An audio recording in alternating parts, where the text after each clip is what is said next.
Martin joins us today to argue that the time-banking movement, which links people locally to share time and skills, has a key role to play in building more resilient and caring social networks. Can time-based currency initiatives, which unleash hidden resources and harness the power of social media, provide the right frameworks and incentives for healthier, stronger, more cooperative communities? We might be winning single-issue campaigns, and we had a lot of success in that, but actually the people involved, the majority of the people were like this inert mass that we brought out for demonstrations, we win, and then they would go home. And I was looking for something much more broad-based where everybody could make a contribution and everybody could feel that their contribution was valued and integral, so building the local community. The community organizing golden iron rule is never do stuff for people that they can do for themselves. And it's something I think should be written large outside every town hall in the country. I believe our social environment is under threat, just like the physical environment, from consumerism, individualism, greed. People don't know their neighbors. People are living very isolated lives within the same, only mixing with people from the same socio-economic groupings. And we've got to do something about it. And this is all that time banks are, is a tool to actually strengthen that social environment, to bring people together and give people incentives to do that and to reward them and thank them when they do. The big society, our society, big society, good society, green society, fair society, I don't mind what you call it. It's here to stay. It's got to be the answer to get back to that sense of mutuality that used to be there, where people felt that they had a role to play locally and it wasn't up to them in the Shire Hall to do everything, or for outside professionals to come in and work in areas that actually are best dealt with by the community. That people in their communities are the best people to build their own communities, whether you're in big society with the Coalition, the good society with Ed Miliband, our society with the Regeneration People, green or fair society. We're changing from a society into an audience. And we've got to find an economic system, and this is essentially what time banking is. It's a parallel economic system that works in what we call the core economy. And the core economy is family, neighborhood, community. It operates off different principles. The market is about profit, it's about contract, it's about specialization. The core economy is about spontaneity, give and take, dare I say love, connection, caring, people coming together, and it operates off different principles. We've got to find a better balance between being a consumer and a hard worker and being entertained and being an active citizen, a good neighbor. We've let money far deep into our psyches. We think that money can solve all of our problems. Money is incredibly useful. But money essentially rewards you when you're competitive and greedy. What we've done is create our own form of money, a social form of money, if you like, that rewards you if you're caring and compassionate. And it's working, and it is supporting what we call, I said earlier, the core economy. A family and neighborhood has been ignored and taken for granted.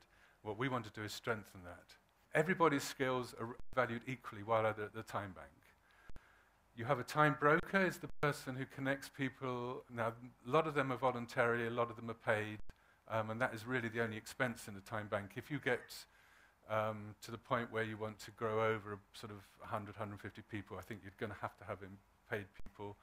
Time Online is the software. I used to live in the mountains in Wales, and everybody knew there who was good for a favour, who wasn't good for a favour, what skills people had. We need to bring that back, and the power of the internet and the software that we have now can tell us who's available, when, with what skills, and record and build local reputations for people who are doing good stuff for each other. So it's bringing back the collective memory that always used to be there in communities, but because people move so much, or people are living more isolated lives, it's not there at the moment. It's all based on an asset-based philosophy, just building on people's strengths, not defining communities by their problems and needs and deficiencies, but just looking for their strengths and building on those strengths. There are obviously people who have more needs than they can possibly supply help to other people, but there are also loads of people who say they don't have any needs. It's quite a British thing, you know, stiff upper lip, I'm all right, but I'm very happy to help other people. Well, we say, fine, help other people, earn your time credits, and then they can donate the time credits that they say they don't need to a community pot so that those that have more needs can actually draw on that. So it balances out very nicely. We do the asking, I think, is very important. People feel that somehow they're a lesser person if they're asking help for others. And we're saying nonsense. By asking somebody to help, you're giving that person the opportunity to feel useful, to feel good. And a very important thing in comparison to traditional volunteering, you do it when you can. You dip in, you dip out. You don't have to make long-term commitments. So you're in and out. And above all and everything else, it's a letter of introduction. We're introducing people to each other who live in the same street, who've grown a bit wary and grown a bit suspicious of each other. There's over 20,000 people involved. There's one new time bank opening every week, and that's been going on for about 18 months now. It's stepping outside of your own small world and being part of something bigger is a human need. A chance to pay back. I mean, when I do something, an act of kindness, I feel good. So let's do more of it, and let's celebrate other people when they do. To feel safe and secure in your local community is very, very important. And it's increasingly dealing with emergencies. We had the floods in Gloucester. The Time Bank was the only one that could mobilize itself because most of the other voluntary organizations and the statutory ones were flooded out. But we had the networks through the telephones, people working from their local homes. It's a route to what I call power with. We have a problem with power in this country because we think power is somebody having power over us.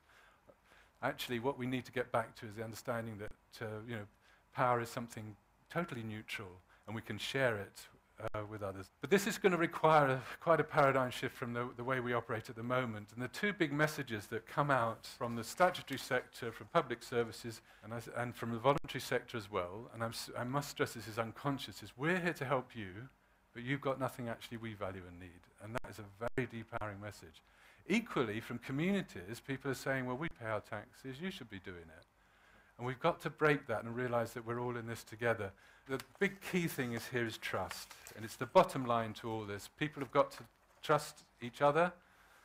Government has got to trust people. I think that's a real big problem for most of the experiences of people within government are people complaining, campaigning, moaning. Nobody is asking them to get involved on a practical level. And we at the Time Banking are, and we've never had anybody turn us down. Everybody, if you ask them for the help to get involved on a genuine basis, they're more than happy to. Building social networks, that is the way, that's what people want, and that's what Time Banking can help do, and I think that should be the emphasis of anybody who's involved in big society, and providing some resources for it. We've got to start rubbing shoulders with each other. I mean, I know the government's talking about, let's nudge people into the behavior we want them. But before you can nudge anyone, you've got to get into relationship with them. I had a wonderful piece of news last evening. My daughter's going to have a baby, so I'll be grandfather for the third time. And it got me really thinking about what sort of world we're creating for children now. And they did some research in Chicago. They interviewed about 6,000 people about what makes a civil society. And the number one thing that came out is adults intervening on behalf of children. If children were out in the streets, I mean, I remember when I was a kid, I grew up in London, adults would look out for other people's children. We don't do that now, and I just fear for the sort of world we're creating for our grandchildren if that becomes something that is just, not the norm. Some people, whilst absolutely respecting what you've done and what Time Bank does, will say that in aggregate, the forces are bigger than this, and that at any time there'll be good things happening. So they would say if you get below the anecdotalism and you get below the fact that there'll always be something brilliant and cutting edge, the fundamental reality is there's no evidence at all of increases in volunteering. Basically, levels of social trust have been on the downward slope for a very long time, and these are consequences, inevitable consequences, of the nature of the modern world, of people moving more, of affluence, of diversity, and the price that we pay for all the good things that come out of that is that we have to recognize that the social fabric is going to become slightly kind of thinner. Now, how secure are you in refuting that pessimism? There is a movement. I mean, people know about collaborative consumption and that whole movement that is now, it's a global movement where people are realizing that actually things are going to get tough, and things are tough for an awful lot of people. I mean, there are people who don't have an option other than to get involved in something locally. The world, unfortunately, is changing, and we've seen how fragile the economic system is, that a form of currency that is not issued by some stranger in a bank somewhere, but is actually comes to life by one person saying, I'm going to give you that service for an hour, and that person saying, I will repay somebody else in my community with it. That is a real currency that is sustainable, local, and can involve everybody has something to contribute. So I'm sort of not hoping that things get worse, but I do feel that as things do, things like this are going to happen. What's the difference between time and money? What's the difference between that? Yeah, as a currency. I mean, in terms of the fact that, the love of money is the root of all evil. Yeah. You can use money to buy drugs and all sorts of terrible things and bribe people and all of that kind of stuff. Yeah. What is it? Is there something intrinsic about time, which is after all the same? I mean, it's kind of blind to, you can use it for whatever purpose you want to, just like you can use money for any purpose you want to. Yeah. What is it intrinsically about time that makes it a more benign currency than money? Well, unlike, there's a lot, you've heard obviously of all the alternative currencies, and complementary currencies, there's a whole movement. We don't use printed currency. Well, a couple of time banks do use printed currencies. The vast majority don't. We keep it electronic.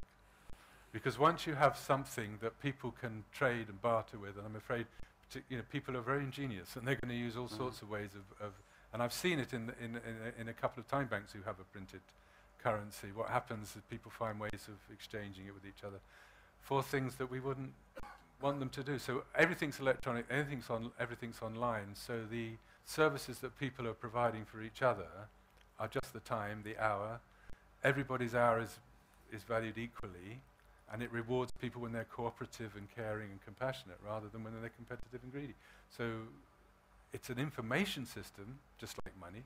It tells us what people value, but we keep it online and electronic so that, and as I say, it doesn't exist until someone gets into contract with somebody else and says, I will do this for you, and that person, only a moral obligation, there's no contract, there's no obligation to repay, but it's a moral obligation that at some point they will do something back for their community. The fact that we can't associate time banking with the most basic of services and needs, because the fact that it needs to be reasonably spontaneous and community-based and can't be organised by the state means that we can never have the security that you need, for example, around access to, we need universal access to basic services. And because Time Bank relies upon local leadership, constellation of forces that will I'm sure there have been time banks that have fallen as well as ones that have risen. Yes. Oh, yes. Yeah. So, but it's complementary to it, it's not to replace those public services. I mean, I wouldn't argue for 1 minute that we want to replace public services. The long-term answers can only be supplied